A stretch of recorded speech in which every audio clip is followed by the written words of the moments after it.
္ဂလာပါရှင်အထန်တီခဲလီတင်ပြကနေပြန်လဲကြိုဆိုလိုက်ပါတယ်ရှင်ဒီနေ့စာဖတ်တဲ့ day 1 challenge လေးကိုစတင်မှာဖြစ်ပါတယ်ဒီနေ့မှာဖတ်ပြမယ့်စာအုပ်လေးကတော့ You Are Your Universe ဆိုတဲ့စာအုပ်လေးပဲဖြစ်ပါတယ်ရှင်တင်တီတာတင်းရဲ့စက်ကြဝဠာ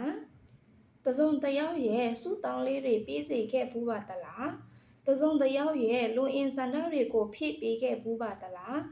တစုံတယောက်ရဲ့ရည်ရွယ်ချက်ကိုအောင်မြင်အောင်ပံ့ပိုးပေးခဲ့ဘူးပါတလားတစုံတယောက်ကိုမိမိကြောင့်စိတ်ပျော်ရွှင်အောင်လုပ်ပေးခဲ့ဘူးလား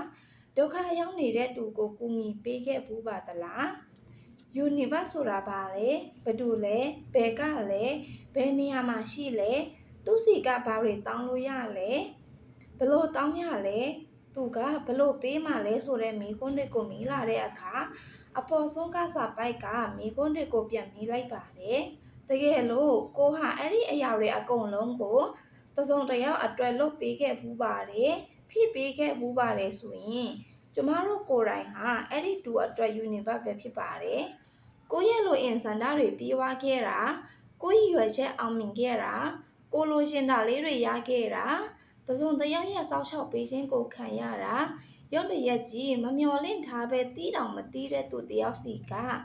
အခုအမြင်ရလိုက်တာတွေဟာ universe ကအလုပ်လုပ်ပေးလိုက်တာပဲဖြစ်ပါတယ်universe ကကိုရှိတက်ရောက်လာပြီးလိုရှင်းတာတွေလာပေးတာမဟုတ်ပဲသူနဲ့သူတော်သူများကပေးကမ်းကူညီဆောက်ရှောက်ဖို့ကျမတို့စီပုံစံမျိုးစုံနဲ့နေရာမျိုးစုံကနေရောက်လာကြတာဖြစ်ပါတယ်လိုရှင်းတာရပါစေစုတောင်းတွေပြည့်ပါစေရည်မှန်းချက်တွေအောင်မြင်ပါစေဆိုပြီး universe ကလေးတယောက်လိုလက်ဖြန့်တောင်းကြတယ်ဒါကို manifestation လို့ဆိုကြတယ်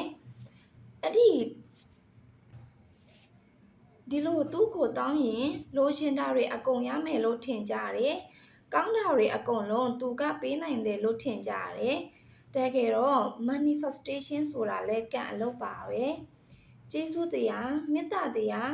ငြိမ်းအေးမှုငြိမ်သက်မှုယုံကြည်မှုတရားတရားနဲ့ကုသိုလ်အလုပ်တွေပဲဖြစ်ပါတယ်။ဒီအလုပ်တွေနဲ့ဆိုရင်ဘဝမှာမတောင်းဘဲနဲ့ကိုပြည့်စုံနိုင်တဲ့စုတွေရှိပါတယ်။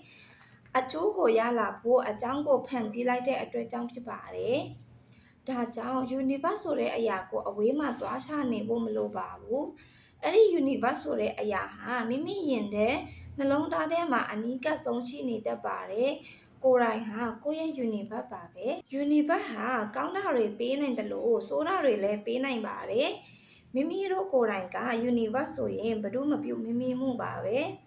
ကိုလို့တဲ့အတိုင်းကိုပြန်ရတဲ့အတွက်ဖြစ်ပါတယ်ကိုလိုချင်တဲ့အရာတွေချမ်းသာကြွယ်ဝမှုတွေ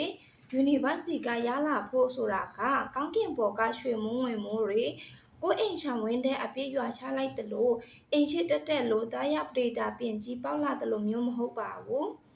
အခုငီကောင်းတာတွေလိုတယ်အထောက်ပံ့ကောင်းတွေလိုတယ်ဆရာကောင်းမိတ်ဆွေကောင်းတွေရဲ့လမ်းညွှန်ပြသမှုအားပေးရှိခင်မှုတွေလိုတယ်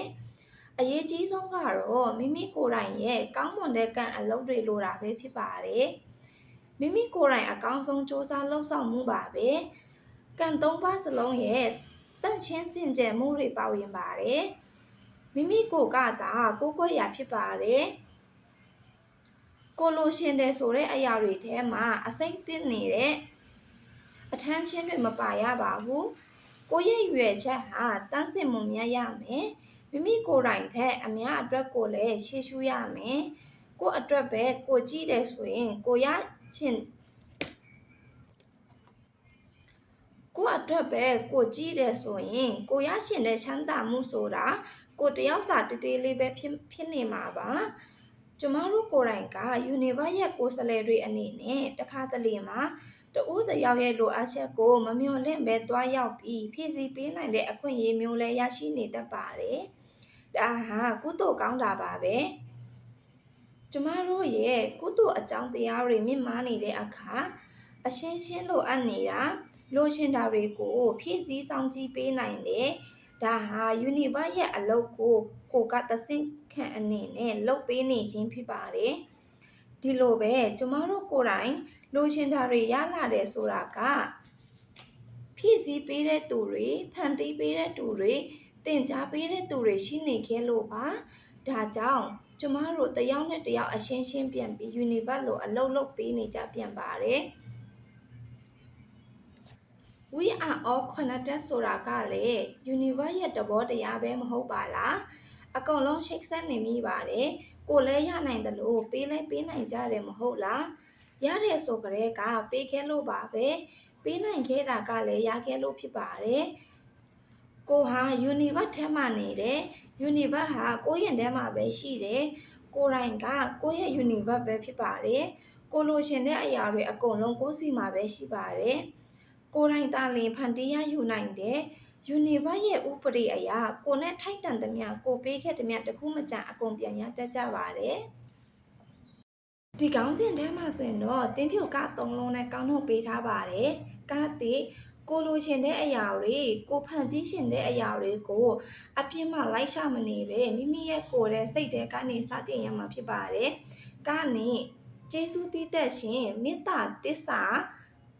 ငြိမ်းအေးချင်းစားတဲ့စိတ်ထားကောင်းအလောက်ကောင်းတွေရှိနေမှသာကိုဖြစ်ရှင်တဲ့အရာတွေကိုရလာမှာပဲဖြစ်ပါတယ်ကတော့ကိုဖြစ်ရှင်တဲ့ရည်ရွယ်ချက်တွေရဖို့တန့်ချင်းတဲ့ရွယ်ချက်နဲ့အကောင်းဆုံးစ조사အားထုတ်မှုပဲဖြစ်ပါတယ်